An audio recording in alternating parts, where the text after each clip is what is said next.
Yesterday we defined radioactivity as a natural process, a random process, a spontaneous process, in which one nucleus decays into something else, decays into some other nucleus and some other particle that gets kicked off.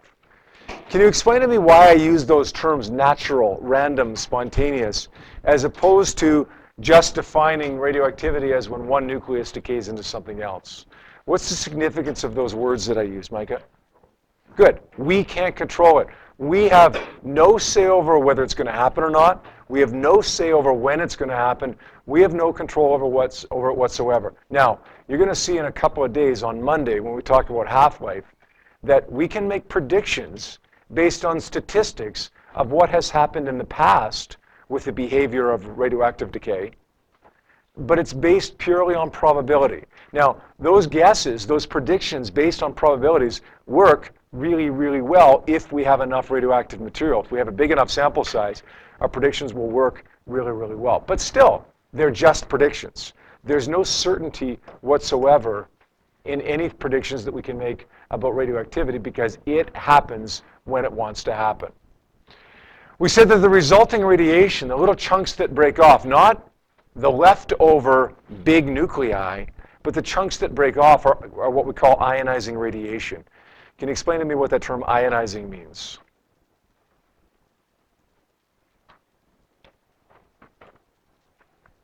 What's an ion? It's a charge, yeah, it's a charged atom. Okay, so ionizing radiation does what? Yeah, it causes things to become charged, causes atoms to become ions, causes things that are neutral to become things that are charged, which can create a whole number of problems. Chemical reactions start taking place that aren't supposed to take place, which lead to all kinds of health issues. We talked about 3 kinds of radioactivity yesterday. One of them we broke down into 2 subcategories, so kind of 4 kinds. They were alpha decay, beta decay, and gamma decay.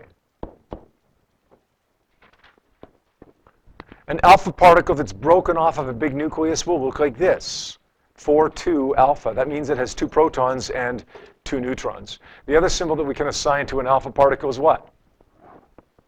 4,2 He. That means that it's identical to a helium nucleus. So why is it exactly? We talk about, say, polonium-210 being highly radioactive with a half-life of about 138 days. It gives off alpha particles, and it will kill people. Why, when you breathe in the helium from a helium balloon, does it not kill you? That's a lot, right? That's a lot of helium. Why does it not kill you when just a small amount of helium nuclei will kill you? Good. When you breathe in helium from a balloon, you shouldn't do that, by the way. It won't poison you, but it can suffocate you. If you fill your lungs with helium, then they're not filled with air, and you could conceivably suffocate, although that would be fairly rare, I would think. It's not poisoning. It doesn't normally, at least, cause any damage to you. If you inhale alpha particles, it does, because alpha particles are helium nuclei. They don't have any electrons orbiting around them. They are charged. They are ionizing. Those are the things that do damage inside your body, not the helium atoms. It's not helium that's the problem. It's the nucleus that's the problem, the nucleus that has a charge. Next, we went on to beta particles. We had 2 types of beta, beta minus and beta plus. Can you tell me what the other symbol that we can use for beta minus is? 0 minus 1 E. That means it's an electron, right? No protons, no protons, no neutrons. Rather, we simply have 1 electron here. What about right here? 0 plus 1 beta? That would be 0 plus 1 E. If this is an electron, then this is a positron, the antiparticle of an electron. It's antimatter. Matter and antimatter come together, they annihilate. Finally, we had gamma rays. 0, 0, gamma. How many protons? 0. How many neutrons? 0. And how many electrons? 0. This means this is just purely electromagnetic radiation. At the end, or at the beginning, I should say, of our last unit, we talked about the 7 types of EMR. One of those types was gamma rays. We said that they were produced by nuclear decay, when matter is converted to energy. That's exactly what's going on right here. Now, how are each of those those types of ionizing radiation generated. How does alpha decay, for instance, occur? Well, alpha decay occurs when you have a big nucleus with a lot of protons and a lot of neutrons, but specifically, you have too many protons. If you have too many protons, then there's a repulsive force that acts within the nucleus that gets too big. We call it the electrostatic force, KQ1Q2 over R squared, right? Coulomb's law. If you get too many positives in there, then you get too much force of repulsion, and the nucleus wants to break apart. If we have some more neutrons, or a better ratio of neutrons to protons, then we get a bigger, strong nuclear force, which is an attractive force. When the strong nuclear attractive force wins, the nucleus stays together. When the repulsive electrostatic force wins, it breaks apart. If you have too many neutrons, you have too big of a repulsive force, and the nucleus doesn't want to stay together. An alpha particle gets kicked off, and then something else remains behind.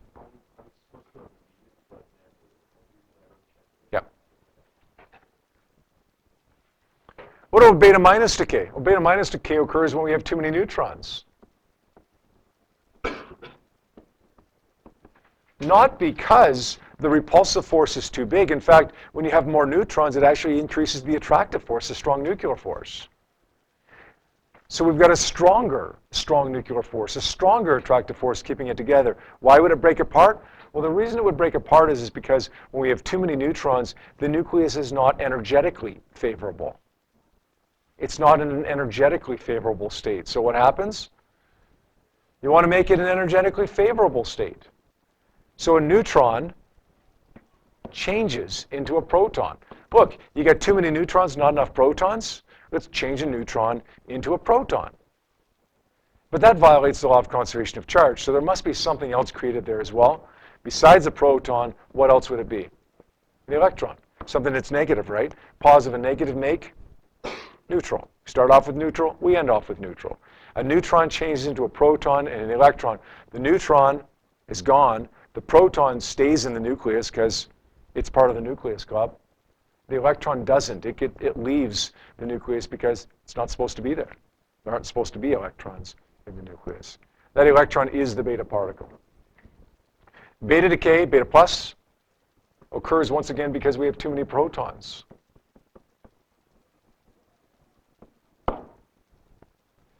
But this time when we have too many protons, we don't get the alpha particle breaking off. This time we get a different phenomenon taking place. We get a proton, right? We get too many of them. We get too many of them. So a proton changes into a neutron.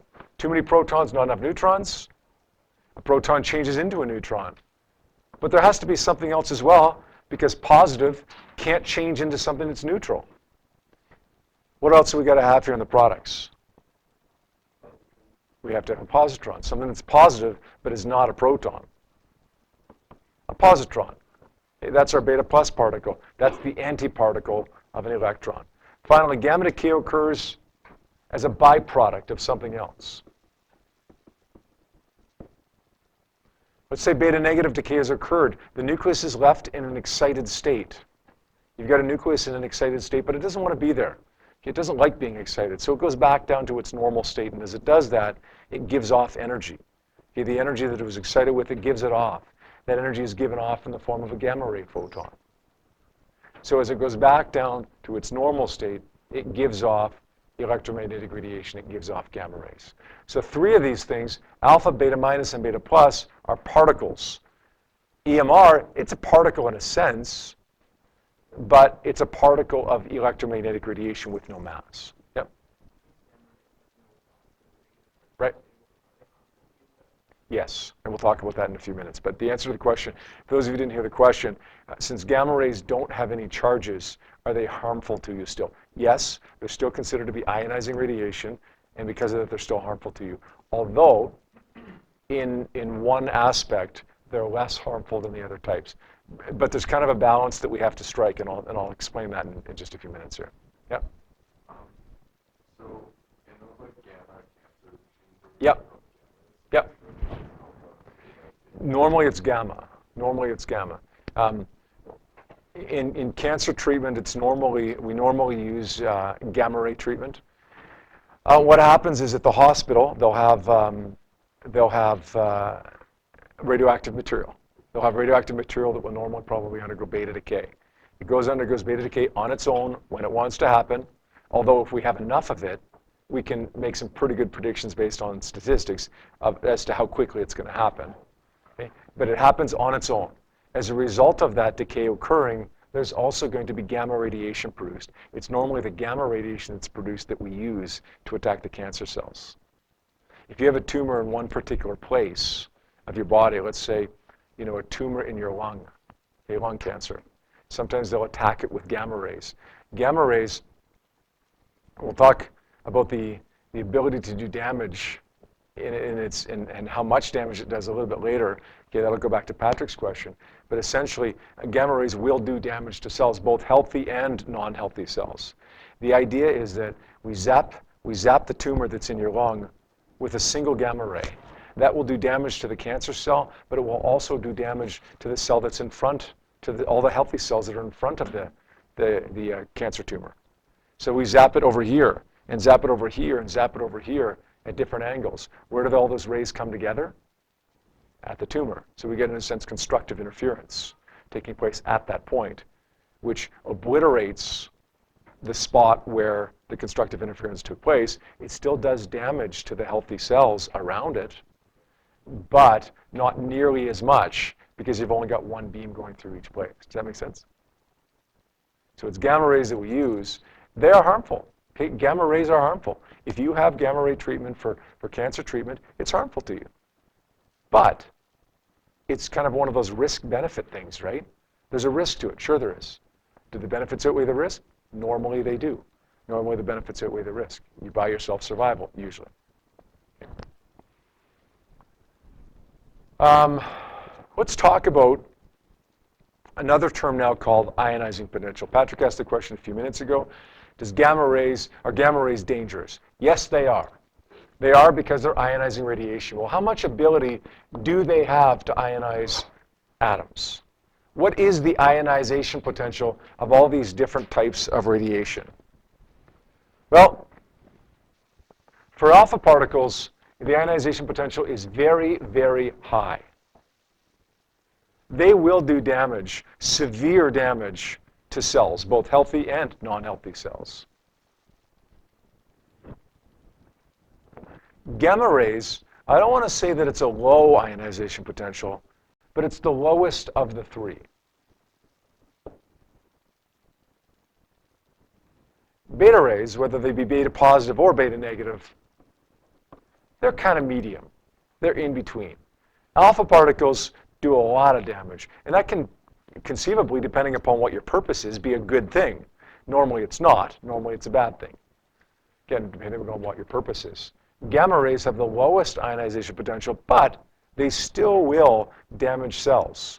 They still will damage things. We use gamma rays for cancer treatment even though they have the lowest ionization potential, and you'll see why we use them despite the fact that they do the least damage in just a moment. The last thing that we're going to talk about here is called the penetrating power, the ability of these types of radiation to go through matter, to penetrate through your skin, or to penetrate through lead, or to penetrate through whatever.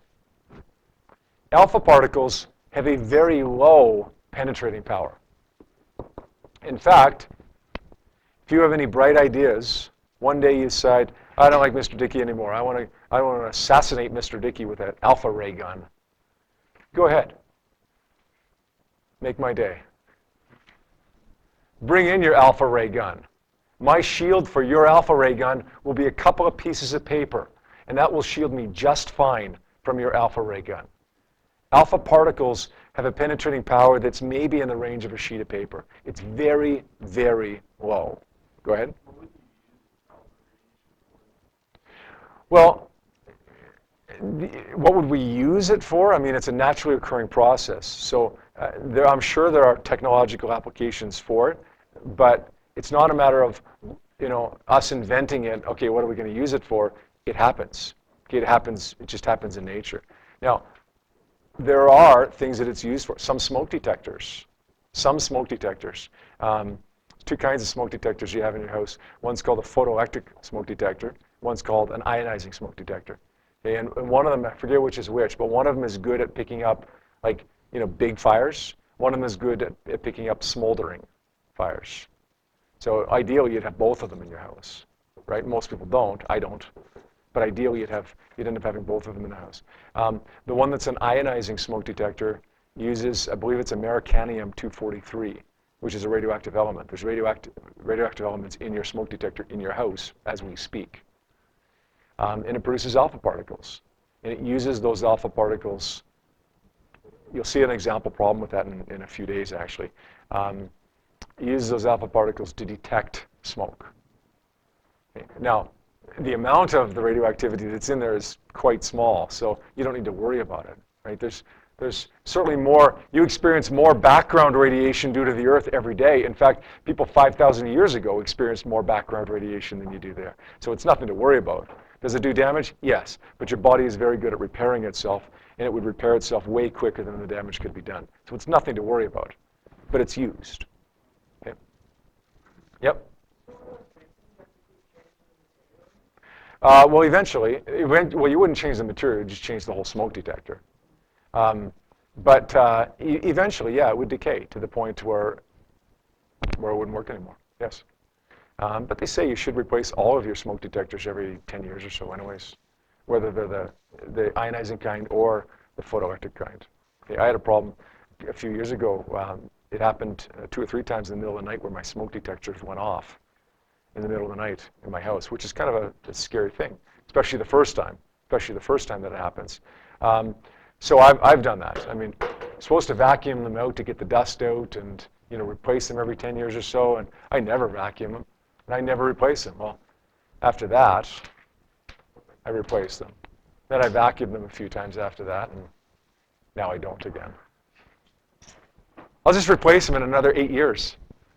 I'll be good. Very high ionizing potential, but very low penetrating power. The danger of these really is not so much, okay, you're exposed to some kind of alpha source over there. The danger of it is that you consume that alpha source, and it undergoes nuclear decay while it's inside your body, not when it's outside your body. Does that make sense? Gamma rays, although they have the lowest ionizing potential, they have a very high penetrating power. They have the ability to penetrate several centimeters of lead. Where's the usefulness in using gamma rays in treatment of cancer? It goes deeper.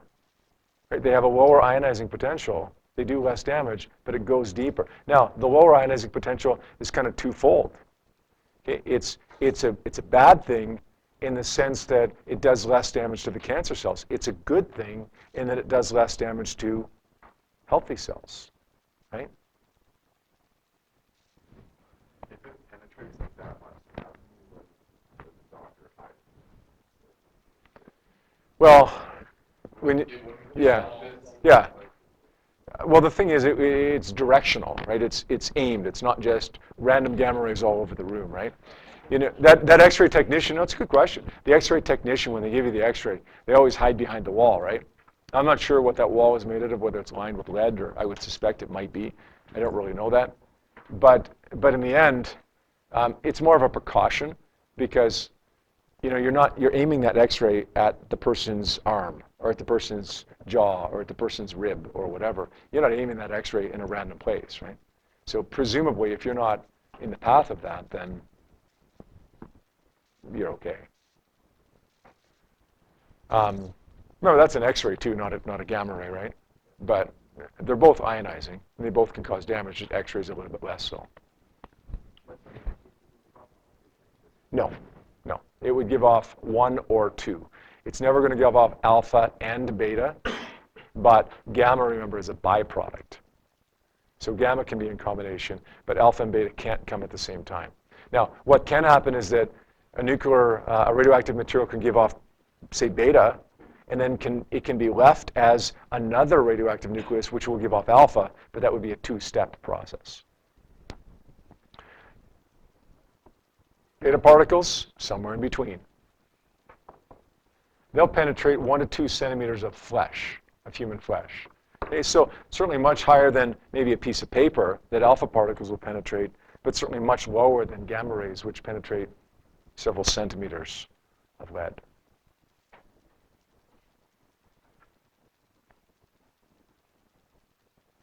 Good? All right, good. That's it for the day.